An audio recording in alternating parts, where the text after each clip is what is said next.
जब कोई देश युद्ध के मैदान में खड़ा होता है तो जीत सिर्फ ताकत से नहीं, सोच से होती है।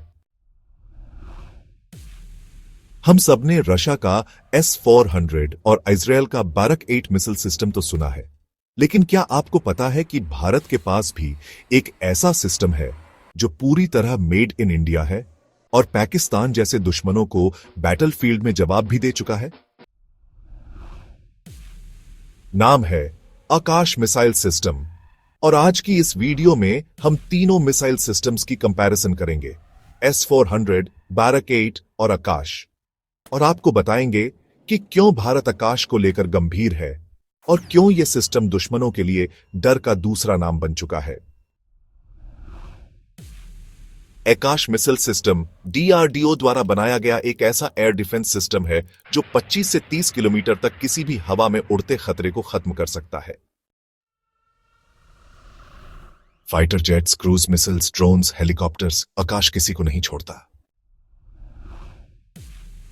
स्पीड मैक 2.5 यानी आवाज से 2.5 गुना तेज, रेंज लगभग 30 किमी।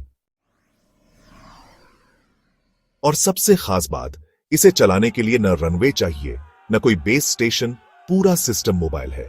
यह सिस्टम पूरी तरह से बैटलफील्ड रेडी है और इसकी रिलायबिलिटी पर हमारी एयरफोर्स और आर्मी दोनों को भरोसा है। 2019 की बालाकोट एयर स्ट्राइक के बाद जब पाकिस्तान ने अपने लड़ाकू विमानों को LOC के पास भेजा, तब भारत ने आकाश मिसाइल सिस्टम को अपने फॉरवर्ड एयर बेसिस पर तैनात कर दिया।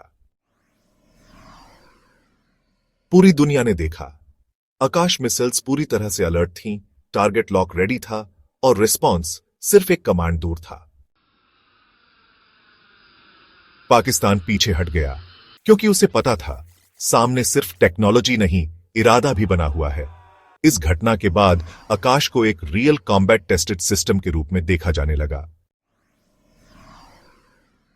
अब बात करते हैं S-400 की, जो रशिया का दुनिया भर में मशहूर मिसाइल डिफेंस सिस्टम है। इसकी रेंज है करीब 400 किलोमीटर और यह एक साथ कई टारगेट्स को गिरा सकता है, चाहे वो फाइटर जेट्स हों, ड्रोन्स हों या बैलिस्टिक मिसाइल्स। लेकिन इस सिस्टम के साथ दो बड़ी समस्याएं हैं, पूरी तरह इंपोर्टेड है। तकनीक, मेंटेनेंस, स्पेयर पार्ट्स सब रशिया के भरोसे। ATSA जैसे अमेरिकी कानून भारत पर प्रतिबंध लगा सकते हैं अगर हम ज्यादा रशियन सिस्टम्स खरीदें। मतलब, अगर कल को रशिया किसी पॉलिटिकल दबाव में आ जाए तो हमारे पास कोई विकल्प नहीं बचेगा।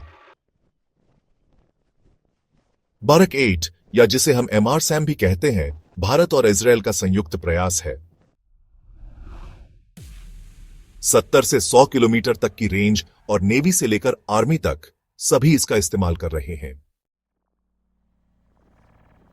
यह सिस्टम एडवांस्ड है, हाई प्रिसिजन इंटरसेप्ट कैपेबिलिटी रखता है, लेकिन ओनरशिप पूरी भारत के पास नहीं है। मेजर टेक इजराइल के पास है, यानी डिपेंडेंसी अब भी बची हुई है। फॉरेन सिस्टम्स चाहे जितने भी एडवांस्ड हों, लेकिन असली ताकत तब आती है जब सिस्टम अपने देश में बना हो, अपने लोगों द्वारा टेस्ट किया गया हो और बैटलफील्ड में काम कर चुका हो। Akash missile system 90% made in India, Pakistan conflict में सफल डिप्लॉयमेंट, कॉस्ट इफेक्टिव और टेरेन अडेप्टिव। और अब तो इसका अपग्रेडेड वर्जन आकाश NG भी तैयार है, जिसकी रेंज ज्यादा, स्पीड तेज और एक्यूरेसी जबरदस्त है। यह न सिर्फ देश की रक्षा करता है बल्कि मेक इन इंडिया को भी मजबूत करता है। DRDO, इंडियन इंडस्ट्रीज और आर्म्ड फोर्सेस सब इसके पीछे एक साथ खड़े हैं। अगर हम आज भी सिर्फ फॉरेन सिस्टम्स पर निर्भर रहेंगे तो कल कोई और हमारी रक्षा नीति तय करेगा। आकाश मिसाइल सिस्टम सिर्फ एक वेपन नहीं है, यह एक संदेश है कि भारत अब रक्षा के मामले में किसी के आगे झुकने वाला नहीं। S-400 और बारक 8 जैसे सिस्टम्स अपने जगह ठीक हैं, लेकिन असली जीत तब है जब अपने बनाए सिस्टम से दुश्मन को हराया जाए, और आकाश ने वो करके दिखाया है। Salute to DRDO, salute to our forces and salute to the spirit of Atmanirbhar Bharat.